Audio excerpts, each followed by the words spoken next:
G'day, Damien here for Automotive Superstore. You might be shopping for a subwoofer for a car that you've got limited space to work with. And then you're going to be looking at something like an underseat woofer like this one here, or you're going to be looking at a slimline woofer like this one here with a separate compact amplifier. Now, there are pros and cons to both versions, even though the total cost can be about the same amount of money. So in this video, I'm going to install both of these into the same car. I'm going to show you the performance differences, the installation differences, and then you can decide for yourself which is the right way to go. Let's get stuck in.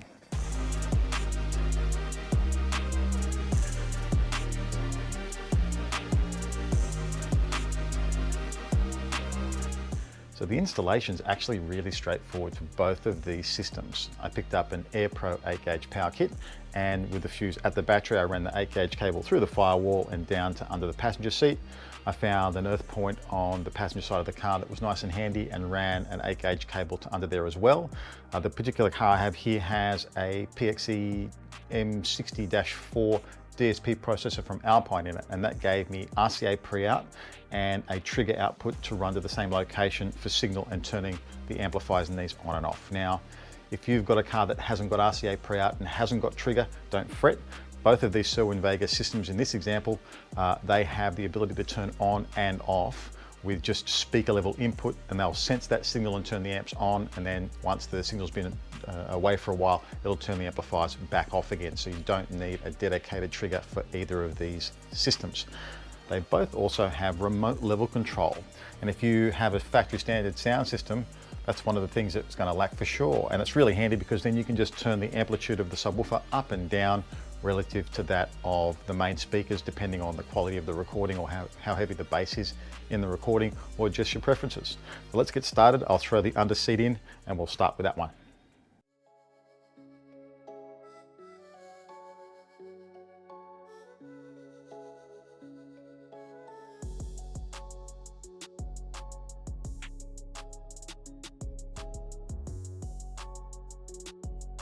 So here's our Cerwin-Vega 10-inch underseat installed. We have our earth and power connections, our trigger on and off, our RCA signal inputs, and then this is the lead going to the remote level controller, and I've got that outside the car so we can test it. Let's do that. I've got my audio control RTA here. It measures peak SPL, and it's got a real-time analyzer on the front that I can measure frequency response with. I've got the remote level controller for the underseat woofer here, and my phone Bluetooth to the car so I can select the music and I can adjust the volume. So first of all, I'll play a rock track. We'll listen to it with the woofer turned all the way down and see what our sort of peak SPL numbers are on the screen, and then I'll add the woofer in and we'll see what kind of gain we get from that. Let's go.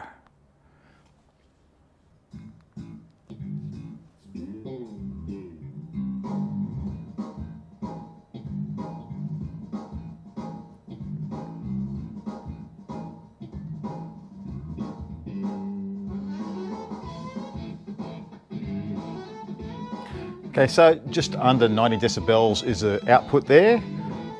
Oh, some peaks at 90. Let's add the subwoofer and see what difference it makes.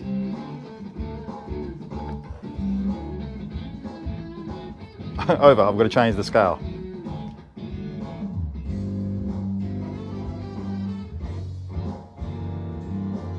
$106.3.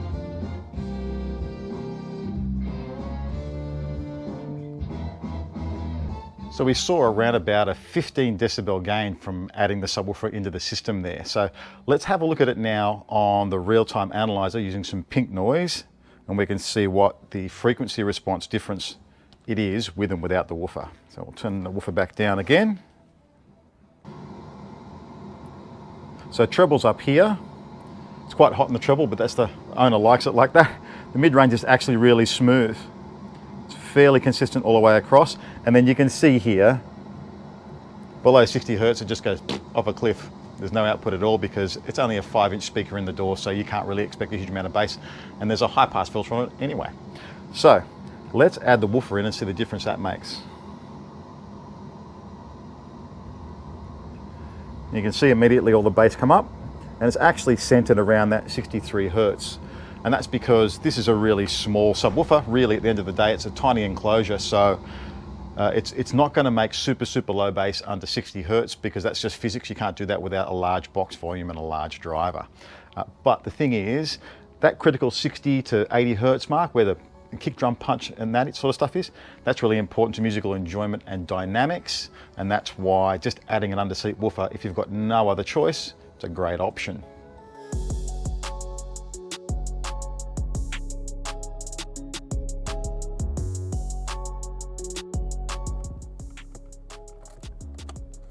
So the Subwoofer B51 mono amplifier is super compact, and it's one of their more affordable amplifiers, and so it's a really good choice for this. It's flexible too. It can operate down to a 1 ohm load, but this one into the 2 ohm load we're going to be driving, it makes around 300 watts RMS. So power, trigger and earth connected, nice insert terminals.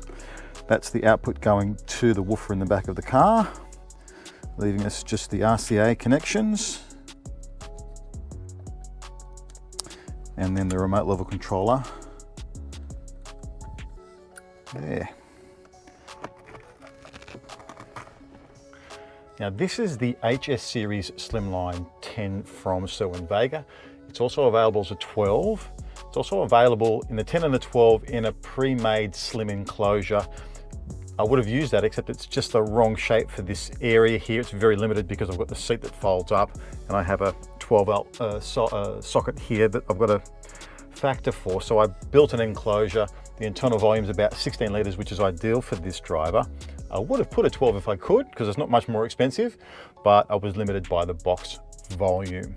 Anyway, the total price of the package of this and the B51 amplifier is only about $50 to $100 difference than the Underseat. So they're very comparable in price. Let's see how they compare in sound and output. So let's start by comparing the pink noise tracks between the two systems. So on the screen I can immediately see there's a lot more output between 60 and 30 hertz, which is a whole octave lower than the Underseat system. And so that's actually going to sound quite different to the Underseat system because all the output is an octave lower. And so you'll hear stuff on the woofer at the back that you won't hear from the one under the seat.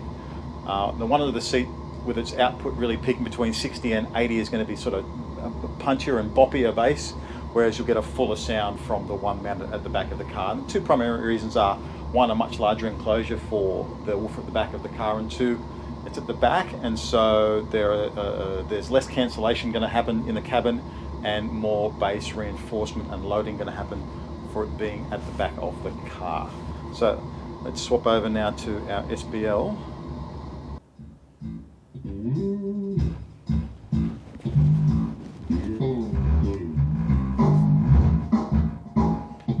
I saw 106.8 then. Okay, interesting.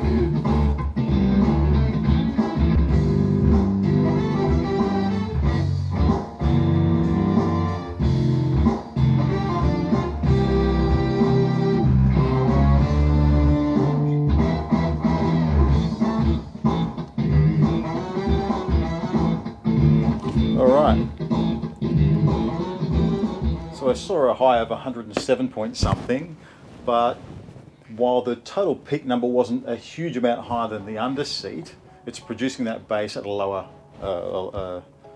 frequencies because it can extend lower. But I also saw that over the duration of the song, the overall SPL output was greater. So it was consistently well over 100, whereas the other one was hovering around 100 with peaks. And so quite an interesting comparison.